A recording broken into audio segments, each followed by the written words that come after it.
प्राप्त मंत्री सम्मानित श्री भवानी पठानिया जी, विधानसभा के उप सचेतक श्री केवल सिंह पठानिया जी, हमारे पूर्व में पालमपुर के विधायक आशीष पटेल जी, हमारे देवेंद्र जग्गी जी जो धर्मशाला से कांग्रेस के उम्मीदवार थे, हमारे गोकुल पटेल जी जो सलाहकार आईटी के हैं, हमारे निशु मोंगरा जी जो एपीएमसी के चेयरमैन हैं, हमारे सुरेंद्र काकू जी जो कि पूर्व में हमारे विधायक रहे हैं,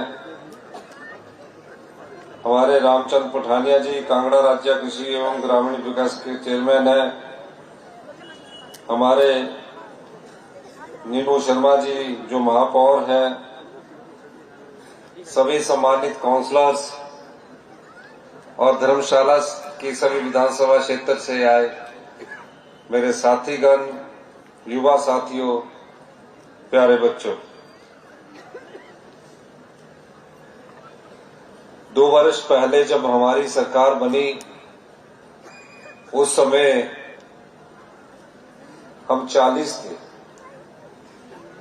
फिर हमें राजनीतिक संकट का सामना करना पड़ा और केंद्र की सरकार ने हमें स्थिर करने की कोशिश की। आप लोगों के आशीर्वाद से, प्रदेश के देवी देवताओं के आशीर्वाद से, भगवान के आशीर्वाद से हम फिर 40 हुए और मैं आज फिर इस विधानसभा क्षेत्र में आपके पास आया हूं। इससे पहले मैं अपने कांग्रेस के प्रत्याशी देवेंद्र जग्गी जी के लिए आपके पास आया था। देवेंद्र जग्गी जी धर्मशाला से मेयर थे और धर्मशाला के विकास के लिए उस समय की कांग्रेस सरकार और देवेंद्र जग्गी जी ने कोई कसर नहीं छोड़ी। हमने इन्हें विधानसभा का टिकट दिया। टिकट देने के बाद ये चुनाव नहीं जीत पाए। मैंने सोचा जग्गी जी हतोत्साहित होंगे, चुनाव हार चुके हैं और कांग्रेस की सरकार है।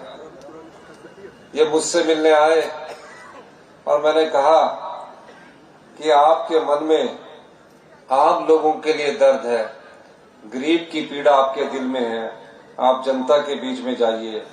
आपको धर्मशाला के विकास की चिंता करने की जरूरत नहीं। आप धर्मशाला का जो भी काम लेकर आएंगे हम उस काम को अमली जामा पहनाएंगे। और मुझे खुशी है कि ढगवार के मिल्क प्लांट के लिए जग्गी जी मुझे मिले, हमारे पशुपालन मंत्री चौधरी चंद्र कुमार जी को मिले कि इसका काम स्पीड अप करवाया जाए। और हमने जब 1.5 वर्ष पहले मीटिंग की थी उस समय ये कागजों में ये योजना थी। हमने इसको तुरंत प्रभाव से गति दी और हमने कहा कि 20% जब काम हो जाएगा हम इसका शिलान्यास करने आएंगे। और आज हम इसका शिलान्यास करके धर्मशाला की जनता को समर्पित कर रहे हैं। इस परियोजना के लिए सभी पैसा हिमाचल प्रदेश की राज्य सरकार खर्च कर रही है।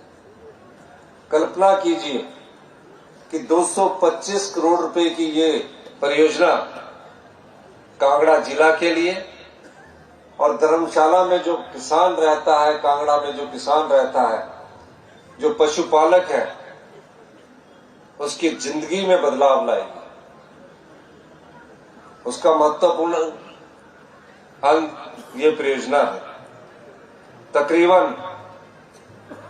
पिछले वर्ष जब मैंने बजट प्रस्तुत किया था, मेरे पास कुछ माताएं आई, कुछ बहनें आई जिनके पास पशुधन था, गाय थी, भैंस थी।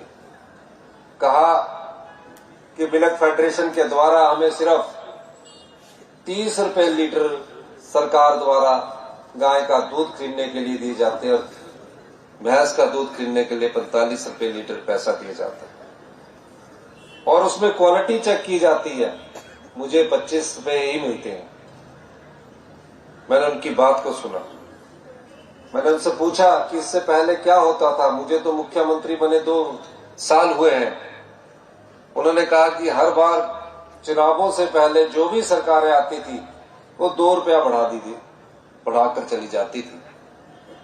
मैंने उनकी बात को गंभीरता से सुना और ऐसे ही जनवरी फरवरी का मौका था, बजट की तैयारी हो रही थी। बजट की मैं रात के 12-1 बजे अधिकारियों के साथ हम चर्चा कर रहे थे। 1-2 रात पहले की बात है। अगले दिन बजट प्रस्तुत होना था, प्रिंट होना था। मैंने कहा कि इसमें 15 रुपए की बढ़ोतरी कीजिए। अधिकारियों ने कहा कि 1 लीटर में अगर आप 15 रुपए की बढ़ोतरी करेंगे तो ये पैसा कहां से आएगा। मैंने कहा क्योंकि मैं खुद किसान परिवार से आता हूं, हमारे माता पिता गांव में रहते हैं, आप जैसे परिवार से उठकर मुख्यमंत्री की कुर्सी तक पहुंचे हैं, तो उन्होंने कहा कि मैंने कहा इसकी चिंता मत कीजिए। और पहली बार 75 साल हमारे देश को आजाद हो गए हैं।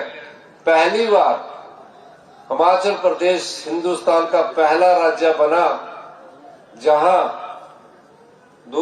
दूध के मूल्य पर समर्थन मूल्य दिया गया और 15 रुपए की ऐतिहासिक बढ़ोतरी की और 45 रुपए किलो के हिसाब से प्रति लीटर के हिसाब से दूध खरीदा गया। अभी ये योजना आगे बढ़ रही है। हमने कहा कि धीरे धीरे जैसे जैसे दूध के मूल्य में वृद्धि होगी, दूध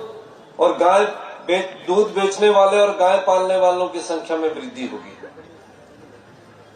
इस 15 रुपए के बढ़ने के बाद हिमाचल प्रदेश में जो पहले मिल्क फेडरेशन को दूध बेचते थे, पहले हिमाचल प्रदेश मिल्क फेडरेशन के पास 1,10,000 लीटर दूध मिलता था। 15 रुपए बढ़ने के बाद 2 लाख लीटर प्रतिदिन दूध की उपलब्धता हमारे पास हो गई। अब धीरे धीरे ये बढ़ेगी, तो इसको कैसे प्रोसेसिंग करनी है, उसके लिए वर्ल्ड क्लास टेक्नोलॉजी वाला ढगवार में पहला हिमाचल प्रदेश का मिल्क प्लांट स्थापित किया जा रहा है।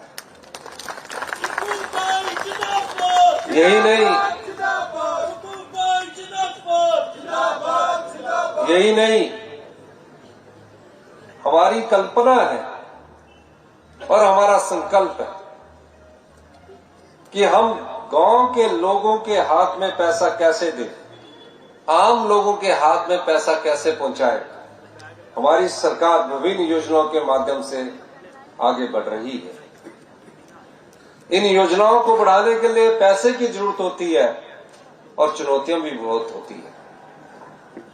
2 वर्ष में हिमाचल प्रदेश में कांग्रेस की सरकार ने जो भी चुनौती उसके सामने आई, उसने डटकर मुकाबला किया और उस चुनौती को पार किया।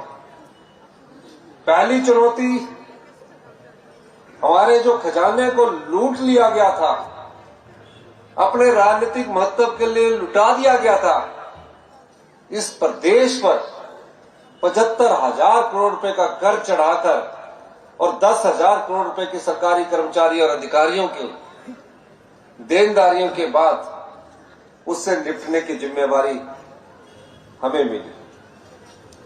पिछली भारतीय जनता पार्टी की सरकार ने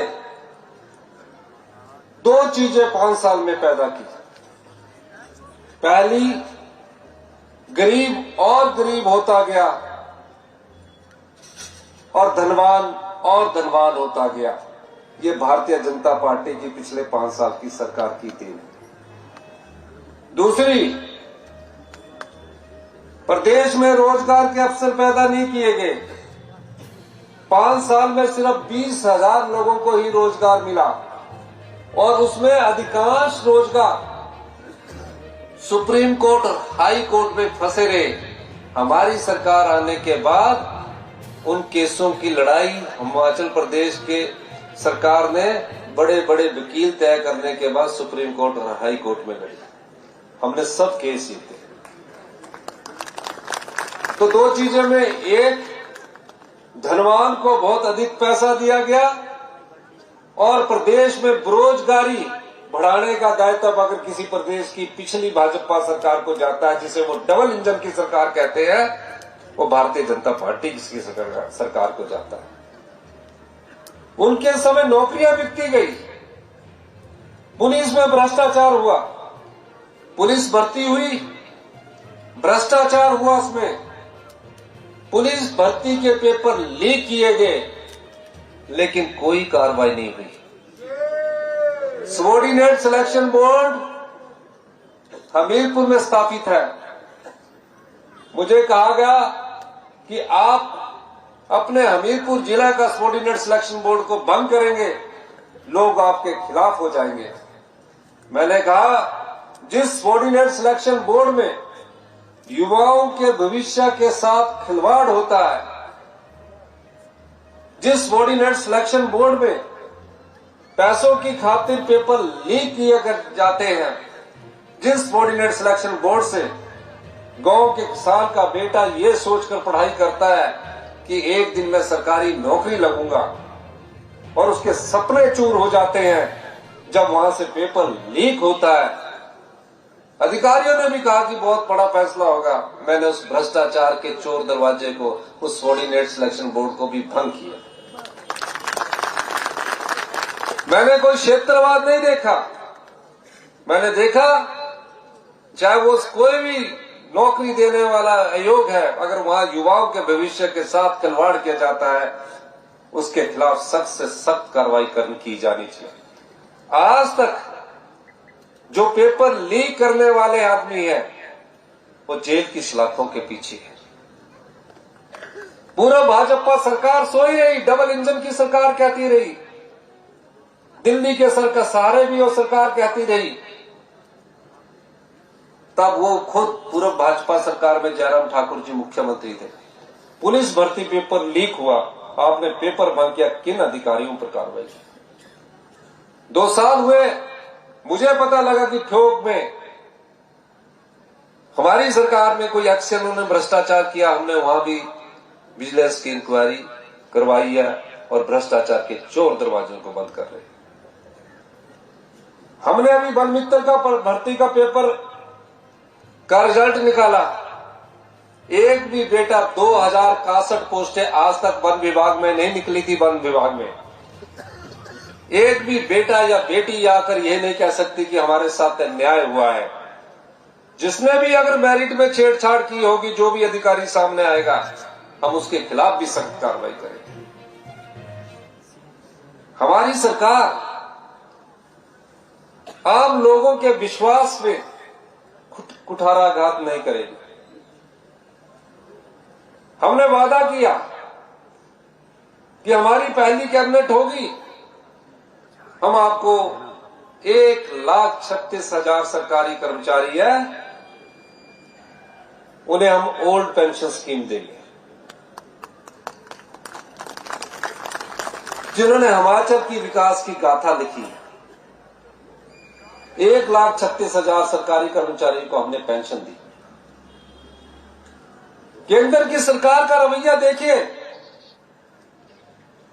उन्होंने हमारा 1,600 करोड़ रुपया जो लोन की लिमिट थी उसको कम कर दिया, और 9,000 करोड़ रुपया जो सरकारी कर्मचारियों का ईपीएफ के रूप में और सरकार का जो अंशदान ईपीएफ के रूप में केंद्र सरकार के पास एनपीएस के रूप में उनके पास पड़ा, उसको देने से भी वो मना कर रहे हैं। हम उस बात से भी पीछे नहीं हटे। अभी भी हमारे पास कई चुनौतियां हैं। कहते हैं कि सरकारी कर्मचारियों को कहिए कि यूपीएस की तरफ जाना चाहिए। मैंने कहा, हम खुद भी कर्मचारी के बेटे हैं। जब तक कांग्रेस की सरकार है, हमारी सरकार प्रयास करेगी कि हिमाचल प्रदेश आत्मनिर्भर बने और आप लोगों को ओल्ड पेंशन स्कीम मिलती है। उसके बाद प्रदेश की सबसे बड़ी आपदा का सामना हिमाचल प्रदेश की जनता ने किया। हर जगह त्राही त्राही मची हुई थी। तुम्हारी का ऐसा आलम हमने भी अपने जीवन काल में कहीं नहीं देखा, क्योंकि मैं तो पूरी जगह गया, कुल्लू से लेकर, उन्ना से लेकर, इंदौरा से लेकर, फतेहपुर से लेकर सब जगह तबाही थी। हमने केंद्र सरकार से कहा कि हमारे गुजरात और उत्तराखंड की तर्ज पर हमें मदद कीजिए। कहा मदद करेंगे, केंद्रीय टीम भी भेजी और जो डिजास्टर के बाद पीडीएन में मिलना था वो भी अभी तक रोके रखा है। हमने अपने संसाधनों से 4500 करोड़ रुपए का आपदा राहत पैकेज दिया। मैं हर जगह जाता था, जिसका पूरा घर तबाह हो जाता था वो मेरे साथ मिलकर रोकर अपनी व्यथा सुनाता था। कहता था बड़ी मुश्किल से एक घर बनाया, दिन रात की मेहनत कमाई इसमें लग गई, अब मेरा घर कौन बनाएगा। प्रधानमंत्री आवास योजना के तहत तो 1.5 लाख रुपया मिलता था। मेरी अधिकारियों से बैठक होती थी, कहते थे नियम है 1.5 लाख से ज्यादा दे नहीं सकते। मैंने उन आपदा प्रभावित परिवारों के लिए नियम बदल दिए। कहा हिमाचल प्रदेश की 70 लाख जनता में बड़ी मुश्किल से एक परिवार दिन रात की मेहनत की कमाई के बाद एक पक्का घर बनाता है। अगर वो घर आपदा में बह जाए, पानी में बह जाए और उस परिवार के पास पीने के पानी का गिलास ना बचे, बच्चों की स्कूल की किताबें भी ना बचे, उस परिवार पर क्या बीतती होगी वो उसका दर्द वही परिवार जानता है।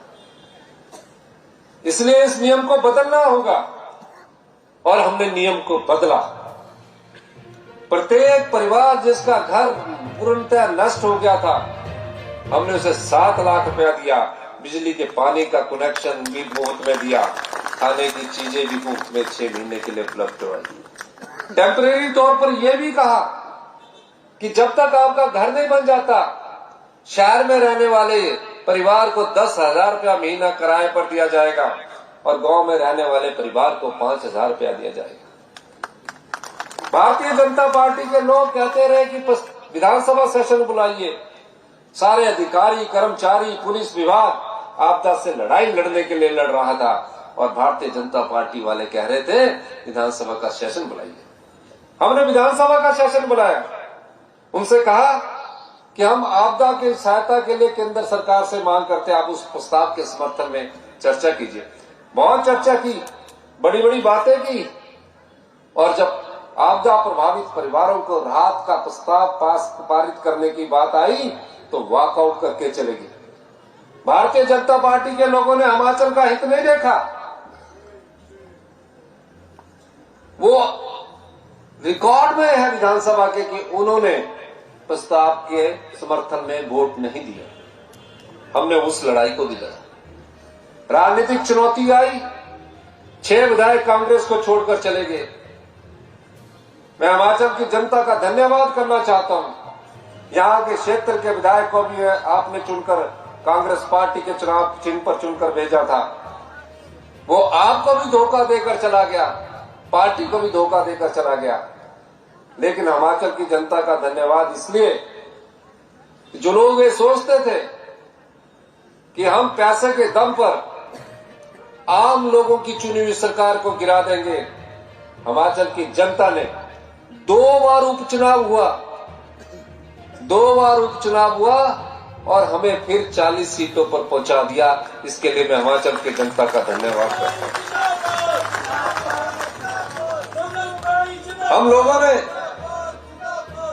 हम लोग दिन रात आम परिवार, किसान, महिला और युवा को रोजगार देने के लिए सोचते हैं।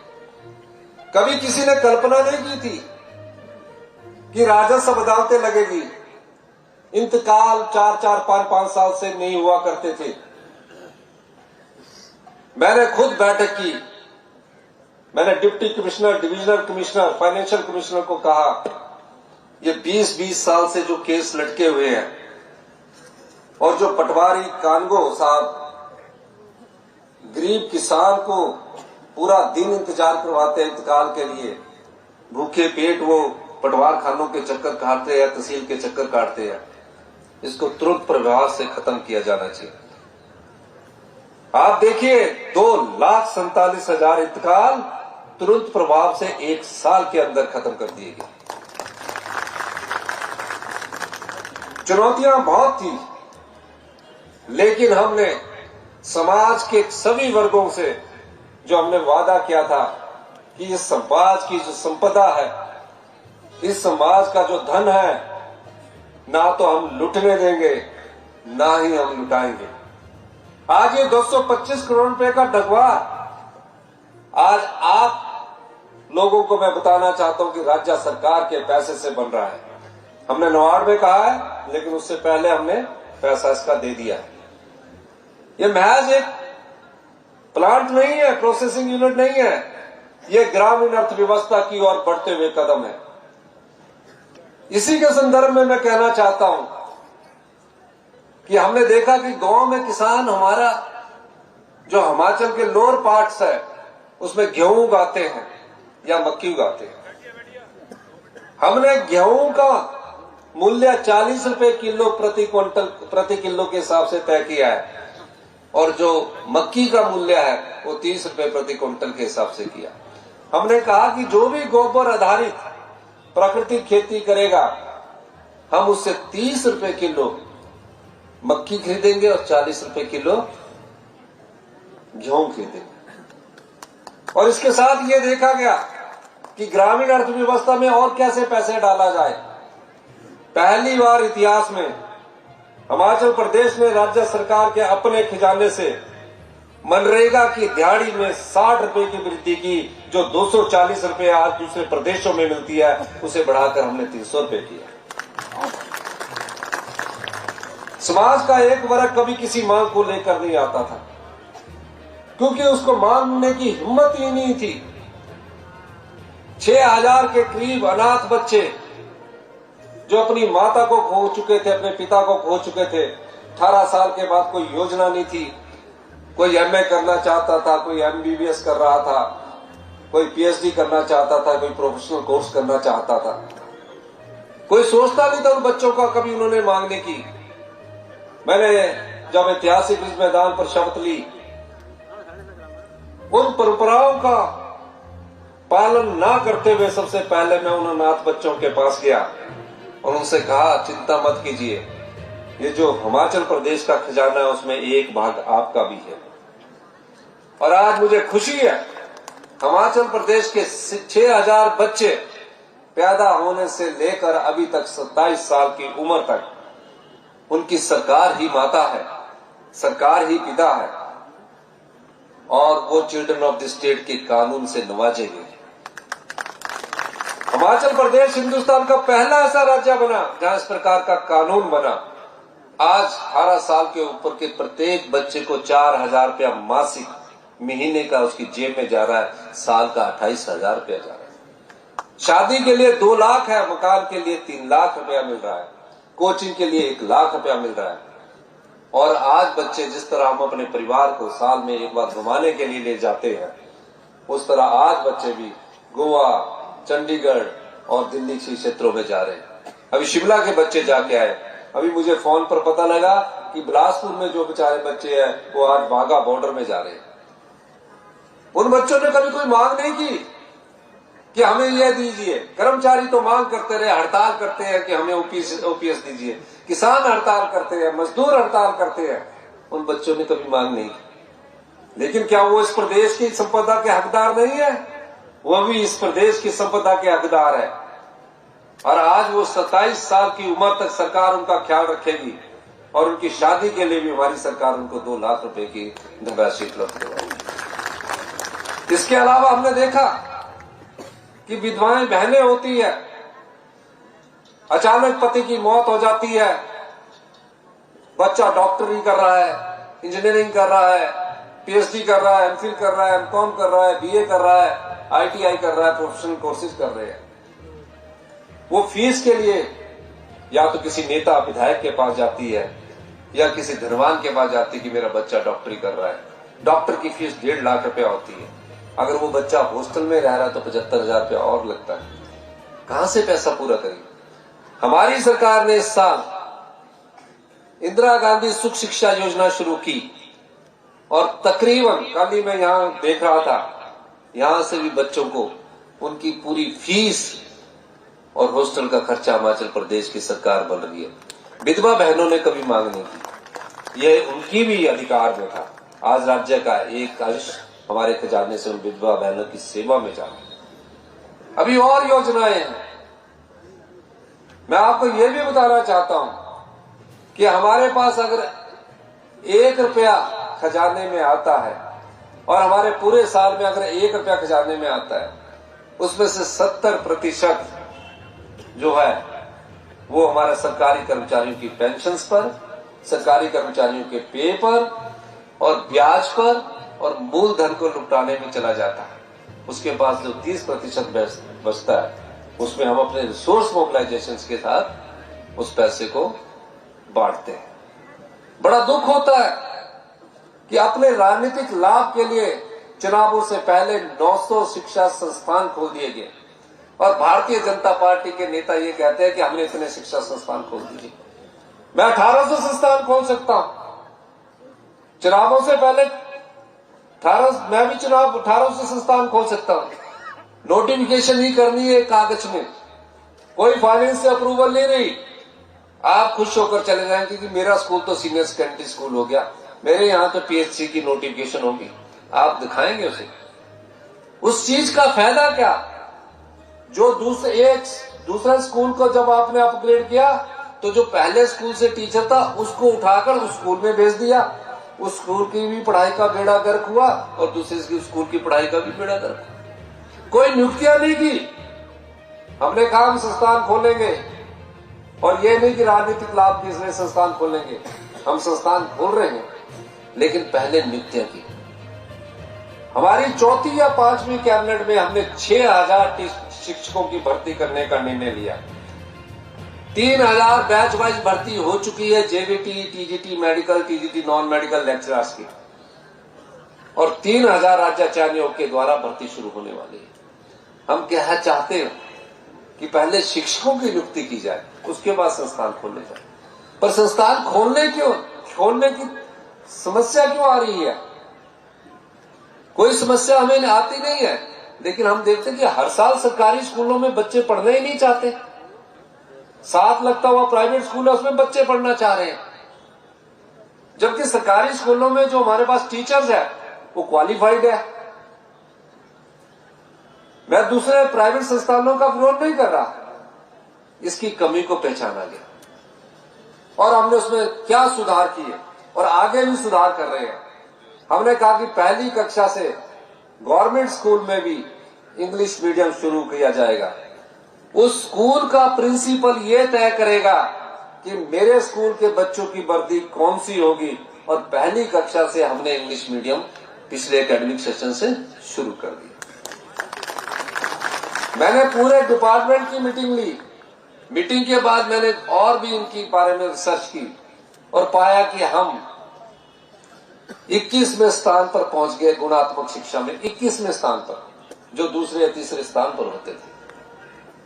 और 5वीं का बच्चा दूसरी की क्लास किताब ही नहीं पढ़ सकता। अब उसमें हम महत्वपूर्ण सुधार कर रहे हैं। हम संस्थान खोल दें, हम उन सरकारी स्कूलों को भी में पढ़ने वाले बच्चों को भी धोखा दे रहे हैं जहां पूरे टीचर उपलब्ध नहीं कर पा रहे। हम उन गांव के लोगों को और किसानों को भी धोखा दे रहे हैं जिनके बच्चे उस सरकारी स्कूलों में पढ़ रहे हैं। हम ऐसा नहीं चाहते। हम चाहते हैं कि आपको अच्छे शिक्षा संस्थान मिले। हमने योजनागत तरीके से काम करना शुरू किया और कहा कि पहले एक विधानसभा क्षेत्र में Rajiv Gandhi day boarding school मिलेंगे। दिन का खाना उनको स्कूल की तरफ से उपलब्ध करवाया जाएगा और रात को वो अपने माँ बाप के पास जाकर वो अपनी जो रात को उनके साथ रहेंगे। वहां ग्राउंड होगा, वहां पढ़ने की लाइब्रेरी होगी, सब चीजें हम उनको उपलब्ध करवाने जा रहे हैं। अब इसमें समय लगेगा आने को, क्योंकि जब बदलाव होता है तो समय लेता है। पर आज जहां जहां जगह होगी वहां ये काम शुरू हो चुका और अगले वर्ष हमारे 4 से 10 school Rajiv Gandhi day boarding school के काम करना शुरू कर देंगे। प्री नर्सरी से लेकर 8वीं तक का पहला फेज हमने कार्य करना शुरू कर दिया। हेल्थ सेक्टर में क्या हाल है आपके? हेल्थ सेक्टर के हाल तो देखिए। हेल्थ मिनिस्टर हमारे देश के इस प्रदेश से हैं। आपके जितने भी सिविल